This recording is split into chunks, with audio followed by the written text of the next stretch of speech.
Tonight, Northwest University commits to tackling the societal needs of the province, starting with the construction of a medical school.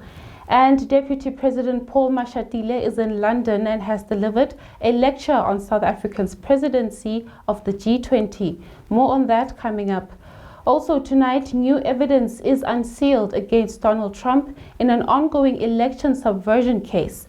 And in the sports news, the Proteas prove victorious over Ireland in the Abu Dhabi ODI Games. Good evening and thank you for joining us from the PNW TV News studios. We begin tonight in the Northwest Province, where the unemployment rate of 54.2% is the highest in the country. About 25% of households face food insecurity, especially in rural areas where malnutrition and poor health is widespread.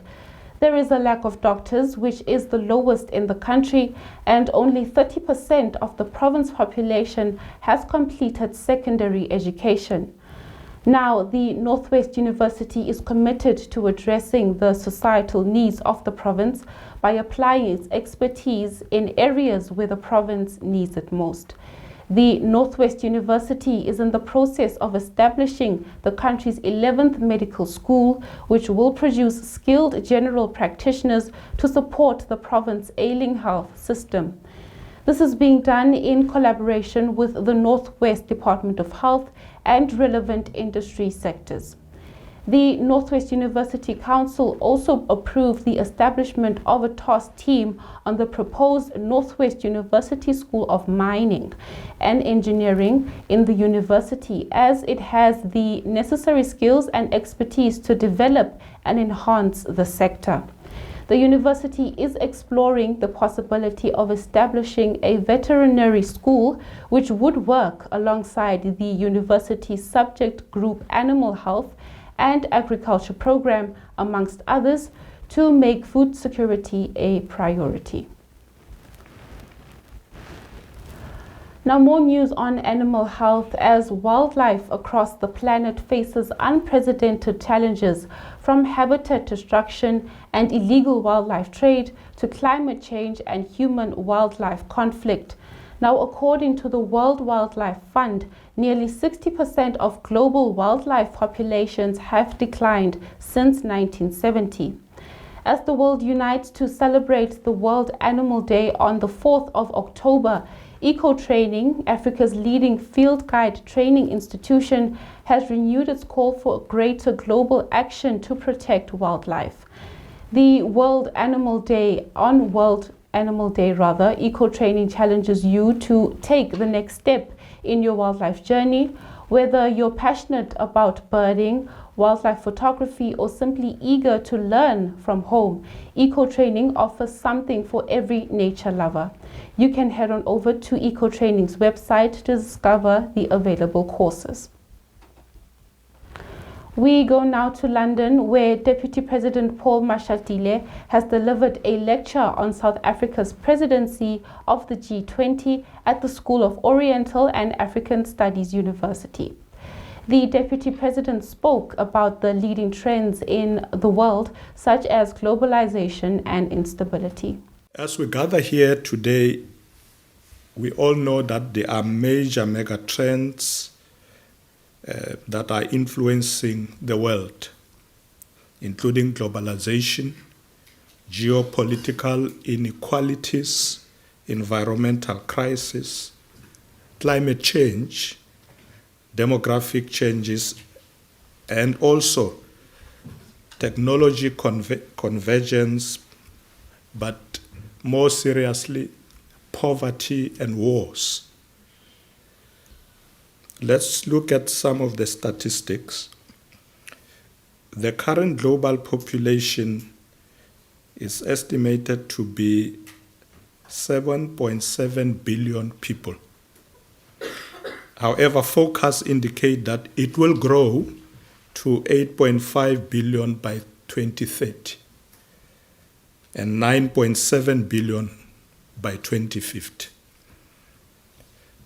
Half of the 2 billion individuals predicted to be added to this population actually come from Africa. The problem is that as the population growth increases, inequality also rises, endangering peace and stability worldwide, and especially in Africa.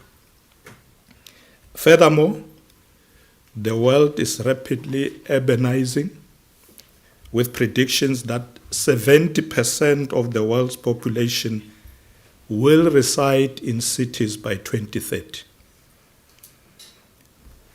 This is a call for investing where people reside. Specifically, we need to focus also on rural infrastructure, because if we don't do so, people leave for the cities. So it's important that we should prioritize developments in our rural areas. I visited China at some point when I was still chairman of the ANC in Gauteng, and one of the things they indicated to my delegation was that they had a big challenge of many people in rural areas moving to cities. They decided at that time that they must now put a lot of infrastructure in rural areas, ensure that there are proper roads, telecommunication, and it worked for them, because as you know that China is a big population, and their migration to cities were millions of people. And because of that approach, they were able to get more people to stay in rural areas and farm, proper roads to take their products to cities, and did not have to leave rural areas. So we should see this as a chance to attract more investors to rural areas. As we said earlier, we are talking to a lot of investors here in London, and most of them are happy to come to South Africa to invest. And we brought amongst us the Deputy Minister of Agriculture, who has been talking to them about opportunities in those rural and farming areas. Mashatile also mentioned the need to invest in ecosystems and infrastructure to ensure a decent living for all people. This includes investing in ecosystem and infrastructure needed to ensure a decent standard of living for all people. This will also necessitate the building of new cities on well-located land with amenities to ensure a better life for all citizens. We made a mistake when we came into power 30 years ago, because we were under pressure to provide housing to our people. We started building houses closer to where the townships are. Now, if you know South Africa, you know that most of our townships are outside major cities. In fact, a bit far away from industries. And people are spending a lot of money paying for transport to reach their places of employment. We later realized that that's a big problem, and we have started changing that. And I had an opportunity at some point to be a provincial minister of housing. We call them in South Africa MECs. MECs mean member of the Executive Council. The national minister said to us at the time when we came into power in 1994, and they said to us, "Don't call yourself ministers.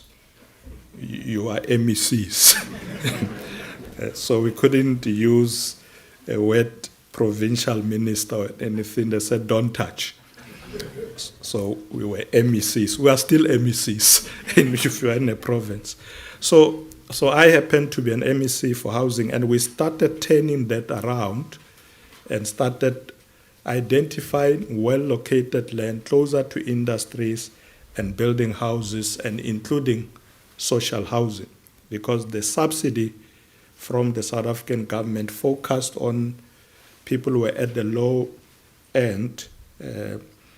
I think those were earning even less than 5,000 a month household income.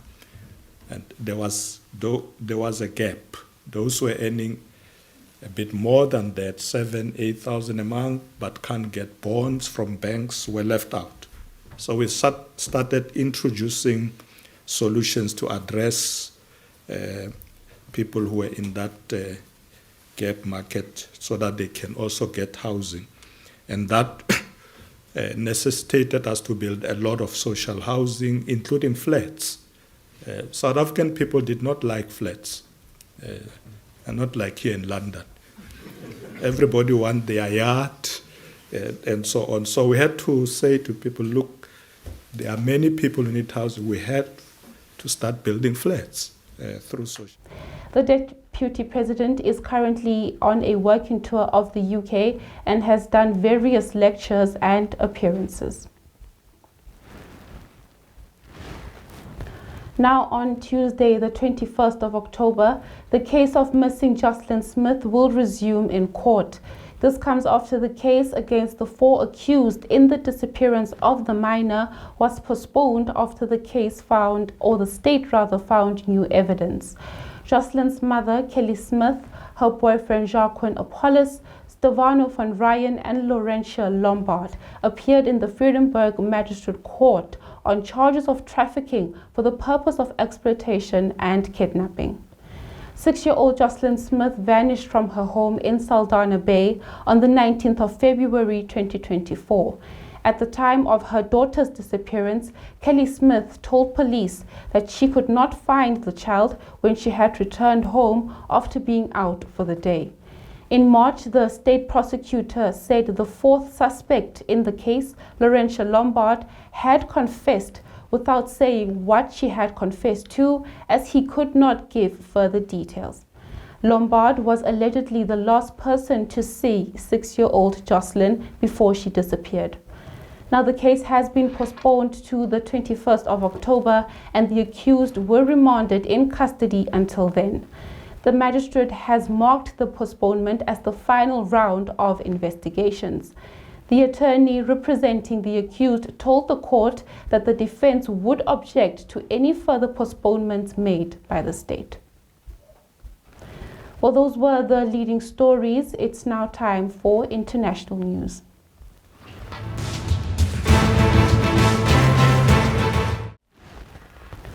A federal judge in the United States has made public new evidence against Donald Trump in an ongoing election subversion case in Washington, D.C.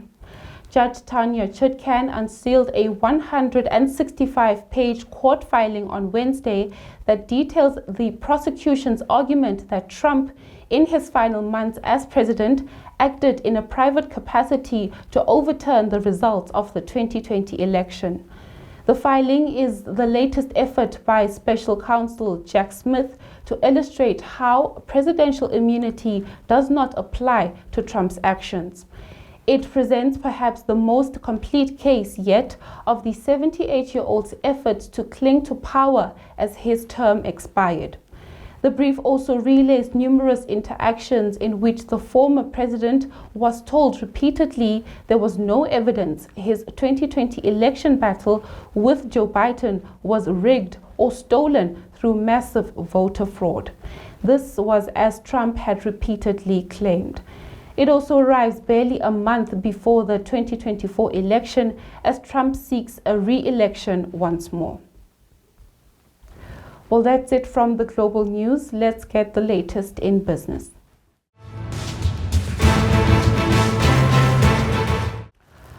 SPAR has appointed former Woolworths financial head Mohammed Reza Isaacs as its new Group Chief Financial Officer. The appointment follows former CFO and Board Executive Director Mark Godfrey's decision to retire effective 31 December 2024. Isaacs has been named CFO designate with effect 1st November 2024 and as CFO and Executive Director of the Board with effect January 1st, 2025. Isaacs holds a BCom PGDA degree from the University of Cape Town and is a qualified chartered accountant. He was formerly the Group Finance Director of Woolworths Holdings Limited and a board member from 2013 to 2023. Isaacs takes over during a period of major change for SPAR. The group is selling its Polish business and has completed a strategic review of its Swiss business as it reviews its positioning in the European market. The group has said that the deal to sell its Polish business removes the loss-making business from the balance sheet and allows SPAR to focus its resources on its core businesses in South Africa. Well, that was your business update. Stay with us as we close with the sports news.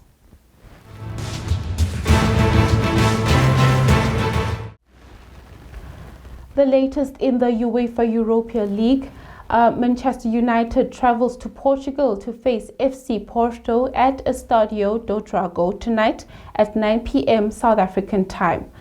Man U will be keen to secure 3 points from the away fixture.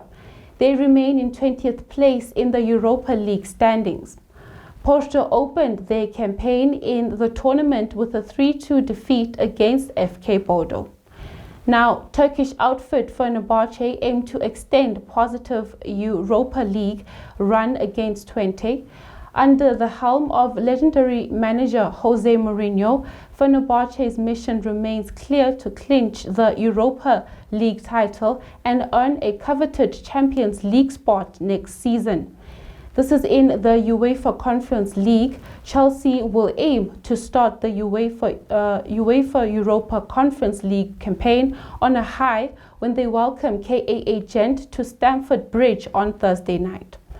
Now, Reece James is the only absentee, with the club captain still recovering from a hamstring injury. However, a few regulars are also unavailable to take on KAA Gent, with Maresca omitting Wesley Fofana and Cole Palmer from the squad. Well, that's it from your soccer news. Let's get into the cricket action. In cricket action tonight, South Africa has hit back with a convincing victory over Ireland in the first of 3 one-day international matches in Abu Dhabi. Now, after losing 2-1 to Afghanistan in the ODI series in Sharjah and settling for a 1-1 draw against Ireland in their T20 series in Abu Dhabi last week, the second-string Proteas side earned some consolation by securing a 139 run over their Irish opponents. With a target of 272 runs to win, Ireland were bowled out for just 132 runs in the 32nd over of their innings. Seema Williams was the best of the SA bowlers, taking 4 for 32, Lungi Ngiti 2 for 35 and Björn Fortuin 2 for 28.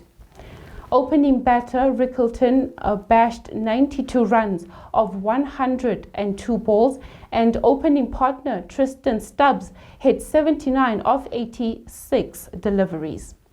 Seam bowler Mark Adair was the best of Ireland attack, returning 4 for 50. Ryan Rickleton and Williams had this to say after the game. Now, South Africa faces Ireland in the second of 3 ODI matches in Abu Dhabi at 1:30 p.m. South African time this Friday. Cricket South Africa and Proteas men's spinner Tabriz Shamsi have announced that the 34-year-old has decided to opt out of his national contract effective immediately. The move will allow Shamsi, who has played 51 one-day international and 70 T20 internationals, with greater flexibility to participate in various leagues around the world while maintaining the availability to represent South Africa across both white ball formats. And that's tonight's Platinum Northwest TV News. I'm Boitumelo Monare. Thank you so much for watching. Good night.